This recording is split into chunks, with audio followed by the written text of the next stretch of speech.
Sometimes, beloved franchises come to an end. For 11 long years, we thought this was the case with the Devil May Cry series. Hey Dante, will we meet again?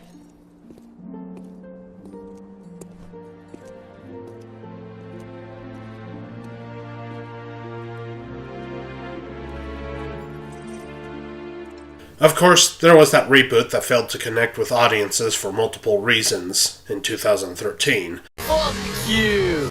And regardless of how you personally may feel about that title, that game just wasn't Devil May Cry. It had an entirely different personality, style, and gameplay. Those of us who had grown up with and grown fond of the snarky demon hunter and the rest of his ridiculous cast thought he was forever lost to us, outside of remasters and cameos. And it seemed Capcom may have abandoned the franchise.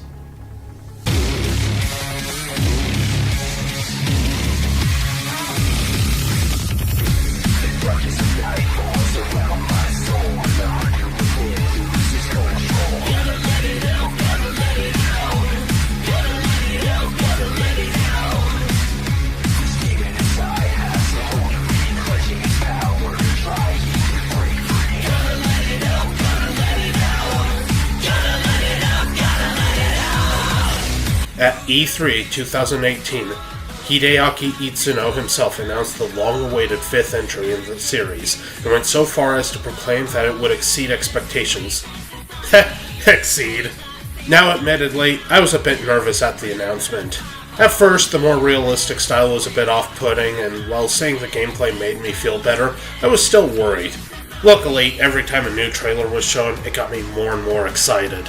By the time the 3rd trailer was shown, I was sold. And in February 2019, I finally got my chance to play it when Capcom put a playable demo up. Okay, so a lot of people got to play it before then, as a demo had been made available on the Xbox One before then, but I don't own one of those, so I had to wait. And I liked it.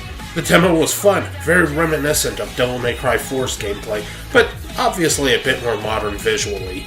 After all, over a decade had passed, so it made sense it would be more impressive visually. Then the game came out. I played through it, and now I'm reviewing it. And the question has arisen. Is this game worth the hype? Okay, first things first. I'm gonna try to keep the spoilers as minimal as I can, but stuff's gonna definitely be seen due to me being post-game. So, you're gonna see a few things.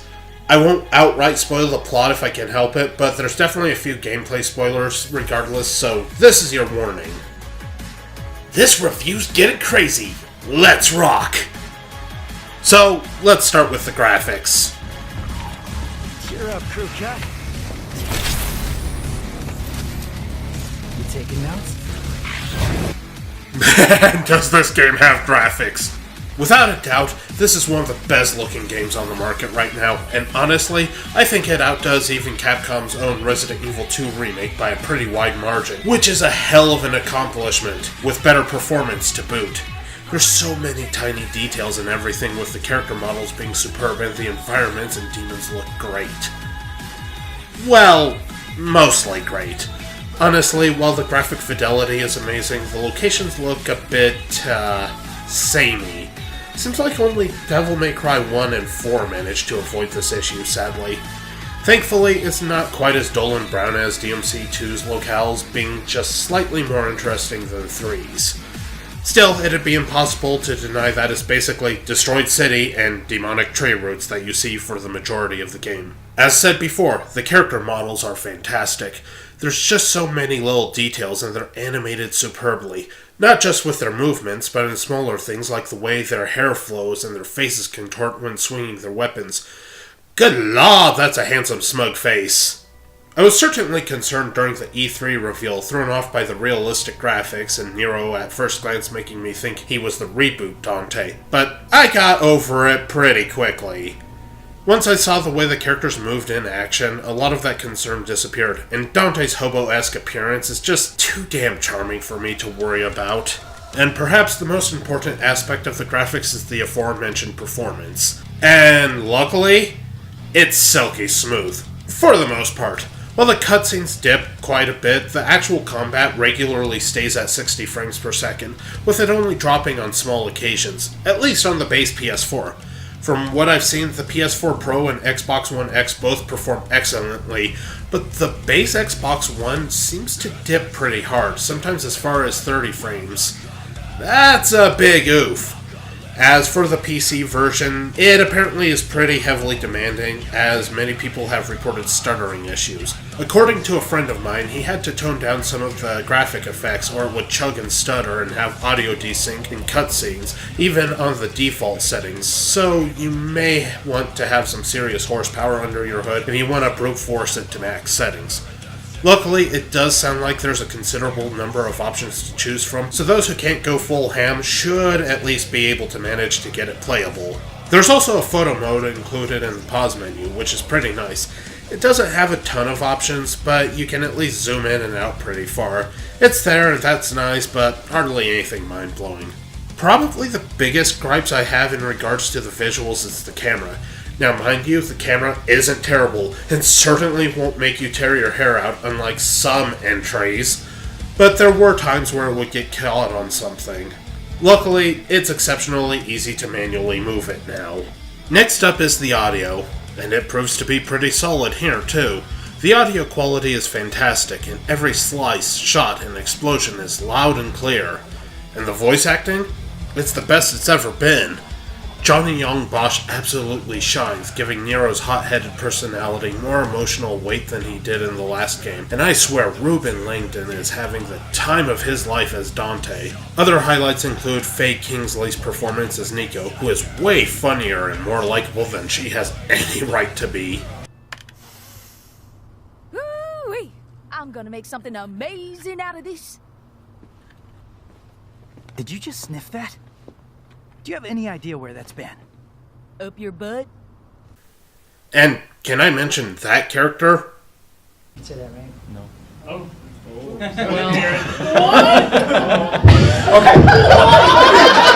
Okay.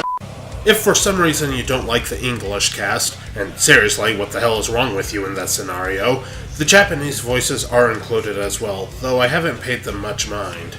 I do like that they gave options, but at this point, hearing anyone other than Langdon as Dante would be really tough for me to accept.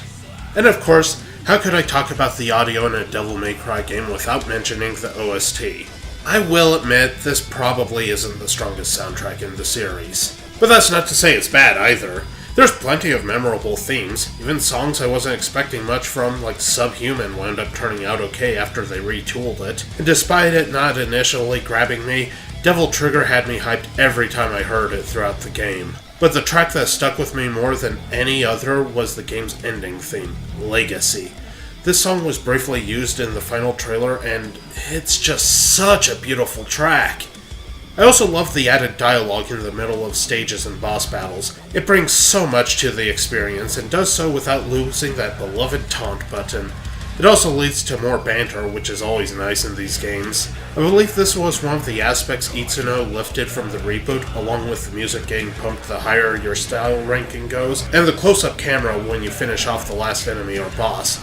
And honestly, kudos to the reboot for the concept, and to Itsuno for taking note of the things that did work in the reboot. But of course, as nice as these things are, how is the actual game? This is something you like. It's the best. Like, oh my god, it's so good. It takes everything great about DMC4's combat, refines and builds upon it, and just, wow. You've got the now standard 20 missions spread across 3 characters, and before you freak out, remembering how DMC4 did that with just 2 and it felt underwhelming, you don't need to worry. Devil May Cry 5 feels a lot longer, and there's a lot less retreading. In fact, pretty much no retreading, except for when you went to. All 3 characters have their own unique stages, unique boss battles, everything. In a couple chapters, you even get to choose your character and can team up with other players here and there in something called the cameo system. Even if you're not directly interacting with them, sometimes you can see other players doing their thing. In one mission, you may see another player fighting foes in the distance. In another, you're sliding down a mountain in a room broken off from a church, fighting a group of demonic knights with another person. And before you express fear that it's a co-op heavy online game, don't. Not only can you turn this option off if you so desire, and not only is it only in select areas, but as far as I can tell, it doesn't affect you if your ally gets defeated. And honestly, my favorite mission in the game, specifically Mission 13, has you potentially teaming up with the other two characters online to take down a gauntlet of foes. Not only does it not feel intrusive, but it kind of made me really hope in the future we get a DLC or a full game that has this idea as an option for every mission. At the very least, I'd love for someone to carry my weight, fight my battles for me, team up with me for the Bloody Palace update. When I and another person teamed up, rather than making me concerned that they'd ruin my combos or I theirs, I felt like the two of us fully understood exactly what we were doing. I, as Dante, turned my powerful Cavalier to a durable but slow behemoth, breaking away its armor and tenderizing it before proceeding to rip it apart with a Devil Trigger boosted sword combo ending in a deadly stinger. Meanwhile, my partner, playing as Nero, proceeded to keep the less sturdy demons off my back, with me hearing them slapping foes around with a Devil Breaker arsenal. When the enemies were cleared out, the two of us focused on breaking some sacks of tree blood, don't ask, to open the way to the next room. No fancy co-op tag teaming, though skilled players can definitely pull that off based on the trailers. No trading items, no emotes, just two players beating the shit out of demons stylishly. It was a pure gameplay experience and a pure joy. Also, a quick issue I have to absolutely address that was a bit of contention before the game's release. The worries about the microtransactions. And there was absolutely no need to worry. The game showers you with red orbs like crazy. Even the 100,000 you can get from the deluxe edition, plus the 30k you can get from having a completed demo save, are pretty paltry in the long run. And yeah, they absolutely can give you a slight leg up, and some people feel that hurts the sense of progression. Certainly I can see that way of thinking, especially if this is your first entry into the series, or at least your first time playing as Nero. Still, it's not very many orbs, and as far as I know, it's a one-time boost. Speaking of red orbs, the skills, upgrades, and items you can buy are pretty reasonably priced. I never felt like any move beyond the secret 3 million orb taunts were ever far from reach. I was able to comfortably get the available health and Devil Trigger upgrades at Nico's shop. You can also spend red orbs to revive if you die, which is a bit pricey, but I think that's reasonable, especially since the game also gives gold orbs out like candy. You can buy one from Nico, then there's typically some you can find in the missions. You obtain one per day just for logging into the game, and if other players rate you as stylish during co-op sections, you'll also earn one. This is also somewhat of a fair rebalance for one major reason. You can no longer choke down Vital Stars, spam Holy Waters, or recharge with Devil Stars. Consumables outside of Gold Orbs, and in a sense Nero's Devil Breakers, are gone. The game expects you to get good now, and it's not unreasonable in doing so. Throughout my run on the game's Devil Hunter difficulty, I did get my ass beat quite a number of times, but the lowest rank I ever got was a C, and that was in a single mission. Most of the time I was thankfully hitting A or S with a few Bs. The challenge felt just right. It never felt like it was being unfair, but it also didn't feel like it was just rolling over for me like Devil May Cry 4 had. I'd say the first 3/4 of the game was a bit easier overall than Devil May Cry 3's level of challenge. Then the last part expected you to show that you knew how to play it, with the exception of the final boss fight, which was honestly a cakewalk. But I think it was a freebie on the grounds of the story event that preceded it. I went on a bit of a tangent there, and you probably want to hear about how the characters feel in comparison to the other entries. Well, one of my first thoughts was that the game felt a bit slower than DMC4. Truth is, I've gotten used to it, and now I'm convinced it's just because I was so used to turbo mode. Perhaps the biggest improvement is in the controls, and I know that's a weird thing to say, as Devil May Cry generally has smooth, responsive controls. But when I went back to DMC4 briefly, I was shocked to see how stiff it felt by comparison. DMC5 feels so much more fluid, and I couldn't even truly put it into words why it does, but left me feeling satisfied. And then there's our 3 demon-slaying show-offs, the first of whom is Nero, who was introduced in the last game. He remains mostly unchanged, just with a few new bells and whistles.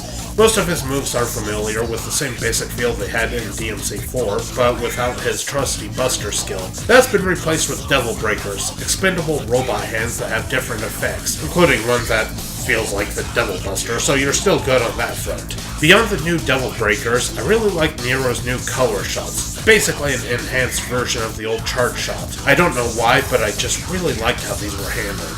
Speaking of charge shot, it returns for Nero along with a slew of new skills after beating the game, which is pretty awesome since it gives you more to play with post-game. As for the Devil Breakers, they come in so many varieties, each with their own uses, plus a few more as DLC in the Deluxe Edition, which are even blended into the environmental pickups when running around. The DLC ones range from hilarious gimmicks to super useful to a thing that does things. Honestly, it's worth it just for the Mega Buster and the hilarity it brings with replacing Nero's animations with Mega Man's. The basic ones are more than enough to handle the game, though. Punchline and Gerbera? I don't know how to pronounce that. Both of which were present in the demo, wound up staying in my lineup frequently, but there were plenty I never even had the chance to try out during my first run. A lot of people have complained about how you can't switch out Devil Breakers without destroying them, and I kinda understand the complaint, but at the same time, it makes you really feel like you need to choose wisely. Then again, Devil Breakers are pretty inexpensive overall, so if you need a specific skill, it can be worthwhile to just toss one to switch or make room. Nero can also upgrade the number of slots in his Devil Breaker magazine, and can even preset different loadouts, which once again shows just how much the game gives you to work with. Given his Devil Breakers that more numerous and unique as the story moves forward, and that he also gets some neat upgrades post-game, he's bringing more to the table than he had in DMC4. Let's give him a hand!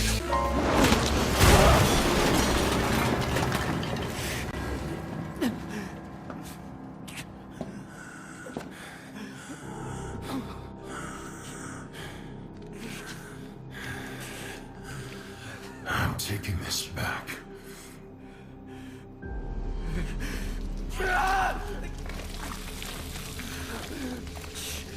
Shit! Next is Kylo Ren.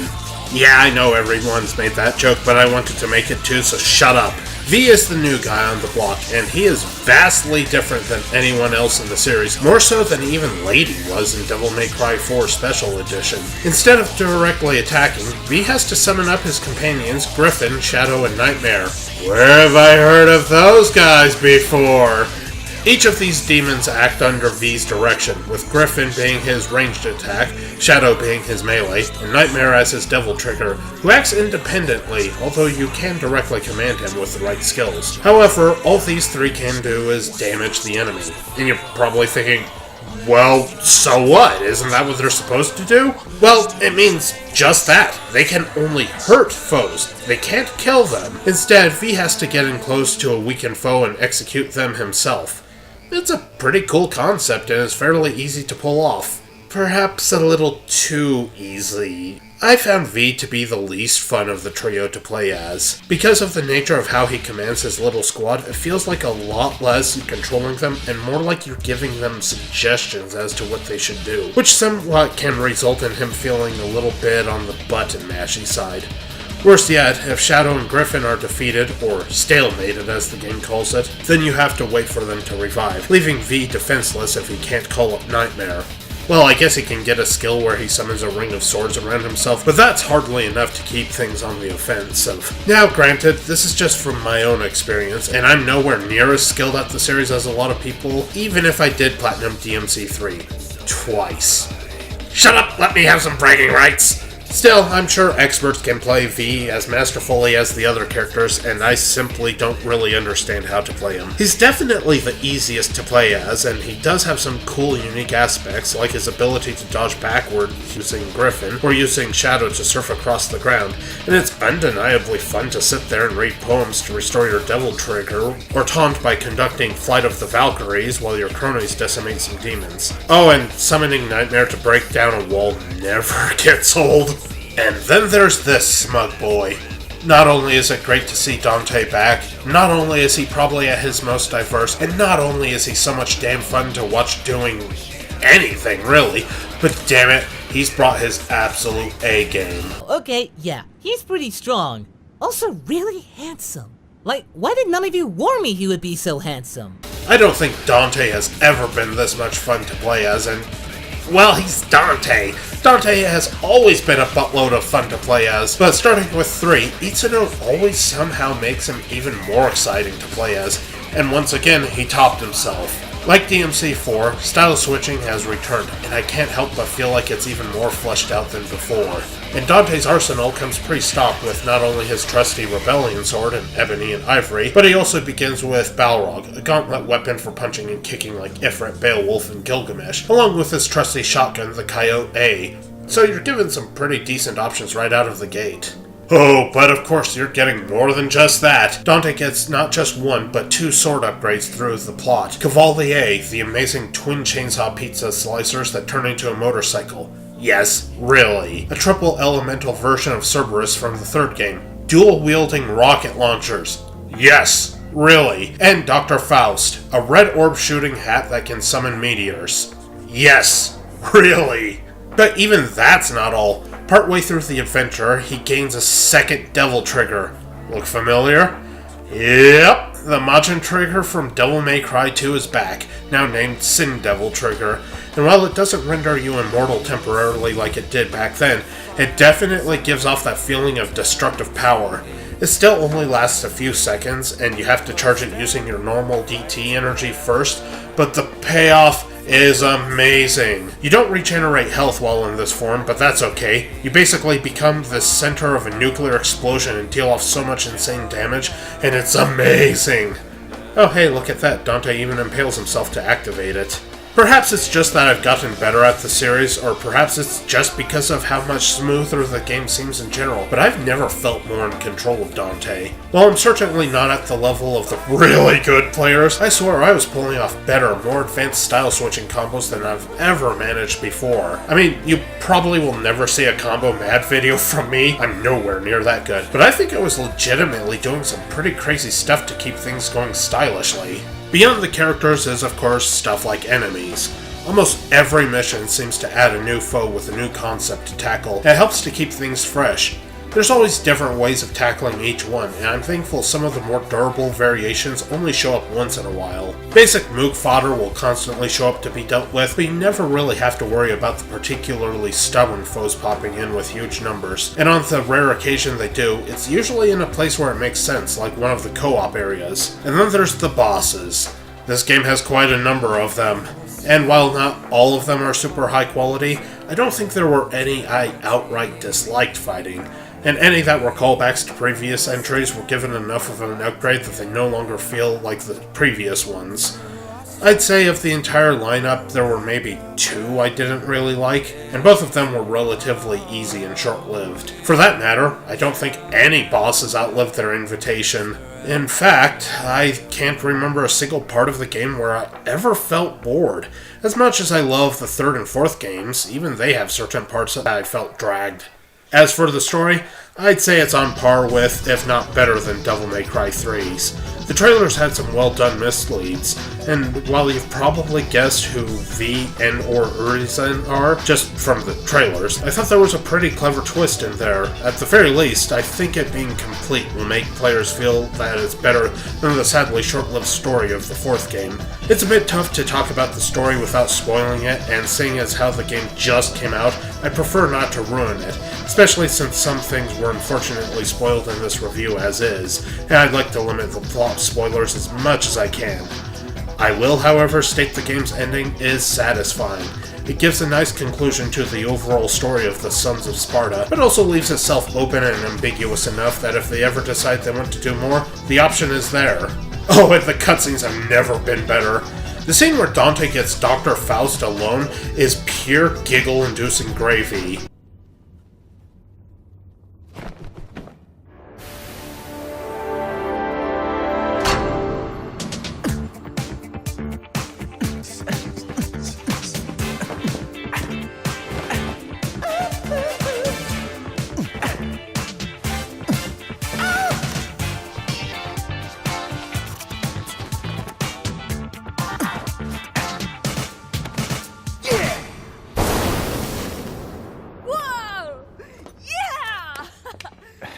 And the game pays so much respect to the overall franchise, with references not only to previous titles, but even the novels and anime, with Nico being related to the woman who made Ebony and Ivory, a brief glimpse of Beryl from the second novel, and an admittedly race-shifted Morrison and Patty from the anime having a moment. Before anyone mentions it, no, I don't think there was any political reason behind Morrison's race change. I think they just forgot what he looked like. Does anyone even remember him from the anime? I don't! I also want to quickly touch on the Deluxe Edition DLCs. My personal thoughts are, some of it's nice, but some of it is also underwhelming. I don't really care for the alt colors, but I don't particularly hate them either. There's one for Dante, Nero, Trish, Lady, and Nico. But strangely, V's is regulated to beating the game first, and I don't think it's actually part of the DLC. Speaking of which, it doesn't seem like there's any unlockable costumes, other than maybe the super costumes, which I will say is a disappointment, especially after the good number we got in the remake of Resident Evil 2. Unless they expect me to beat the game on harder difficulties, which, let's be honest, could very well be the case, I don't think it has any whatsoever, despite how full this game feels. The lack of bonuses does bum me out. But back to the DLC, we also have some new Devil Breakers, and while some of them are kinda crappy like the Pasta Breaker, we also get some amazing ones like the Mega Buster, or the Handy Sweet Surrender. That pun was unintentional, I swear! I do feel these are well worth the cost, as they add additional options to the game. None of them feel like they're too broken or overpowered, nor useless, except the Pasta Breaker, compared to the vanilla ones, so it winds up feeling like extra content instead of an I win button. There's also the Cavalier R, which is a slight variant of Dante's fancy motorcycle pizza cutters. It's nothing mind-blowing, but it has a few differences, so there is an appeal there. Next is the ability to swap out the battle music with tracks from the other 4 entries. And yeah, this one is pretty well worth it. While Devil Trigger is catchy as hell, you'll hear it an awful lot of times throughout the game, and though I'm not getting sick of it anytime soon, you might. I personally didn't get hugely pumped by Subhuman or Crimson Cloud, so having more options like Devils Never Cry and Virgil 2 is such an awesome thing, even though I think some of these really should have been in the base game. Last is the different title calls and style rank announcers. And this definitely should have been in the base game. Paying to hear a different voice on the title screen is just weird, though you at least could make some argument regarding the style rank voices. I certainly like these more than the demon voice you normally get. They even have their own personality touches depending on if you hear Nico, Morrison, or I think it's Griffin? I'm not sure. At first, I thought these were tied to Nero, Dante, and V respectively, but I swear I've heard them on the other characters once in a while. Either way, I never get sick of getting a B, or badass ranking, and hearing Nico say baller. It makes me laugh every single time, and I absolutely adore it. With all that out of the way, does Devil May Cry 5 live up to the immense hype it generated? Is this truly the return of a beloved franchise? Does this live up to the legacy originally set forth by Hideki Kamiya way back in 2001 on the PS2? And was this worth waiting 11 long years for? Woo! Hell yeah, it was! This game is as pure as I could possibly ask for. It gave me so much joy in my playthrough, and at no point did I ever want to shut it off. In fact, I was actually sick when this game came out due to catching a cold from Shads. Yeah, Devil May Cry 5 is so damn good, it cures the common cold. Okay, not really, but yeah, it made me feel great playing it. Throughout the entirety of the game, even as some of the bosses were slapping my shit in, I don't think I ever once lost the big ol' grin on my face. This game felt like a labor of love, and not just for Itsuno, but I feel like everyone involved was giving it their all. So this is our response, loud and clear, that we hear you. Devil May Cry and Hideaki Itsuno are back! To Hideaki Itsuno, Matt Walker, Yuji Shimomura, Ruben Langdon, Johnny Young Bosch, Daniel Southworth, Brian Hanford, Faye Kingsley, and just everyone else involved with the making of this game, even though probably none of you will ever see this, thank you. Not just for making a fantastic title, but for listening to the fans and resurrecting a beloved franchise, for helping restore faith in an industry that has mistreated its consumers for a good part of the last decade or so. I know you're not the only company, let alone the only team at Capcom that did so, but I imagine this is how the more serious part of the Mega Man fanbase felt when Mega Man 11 released. I truly believe you restored faith in a lot of fans after the whole thing with the reboot. At the very least, you put a legitimate smile on the face of this one super incompetent man-child. Devil May Cry 5 isn't perfect. There are some things I would have liked in the game, and there are a few features I feel are missing. Sometimes the load times can take a while, and a few pieces of boss dialogue, especially one of Goliath's lines, feel a bit out of place. But I can't help feeling the majority of my complaints are simply nitpicks, with the only major one being maybe how V plays. The game was pretty much everything I was hoping for, and so much more. I can't wait to see the Bloody Palace update and any new potential content we may get. While I do feel like we're teetering on a potential new gaming renaissance, it could just as easily go in the wrong direction and become a disaster, what with some of these developers trying to drag the industry down. But I sincerely hope titles like Devil May Cry 5 are to be the standard, and not the exception.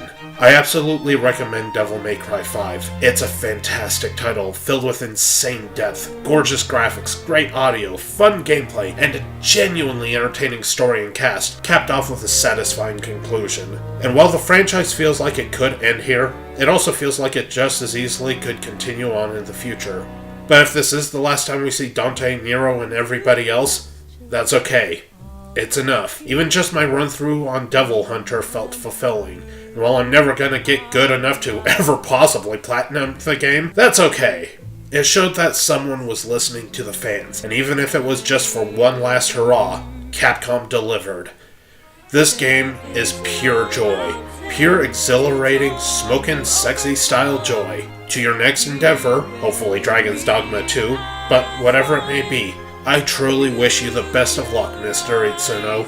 Before I end this behemoth of a review, I also want to thank my buddy Fen real quick, who gave me a bit of info on his experience with the PC version. It was just plain fun to chat with about the game after clearing it. And to my friend Lati, who listened to me slobber over this wonderful game, even provided a few pieces of footage, with the demo being her first experience with the franchise. Let's hope she has a bright future with it.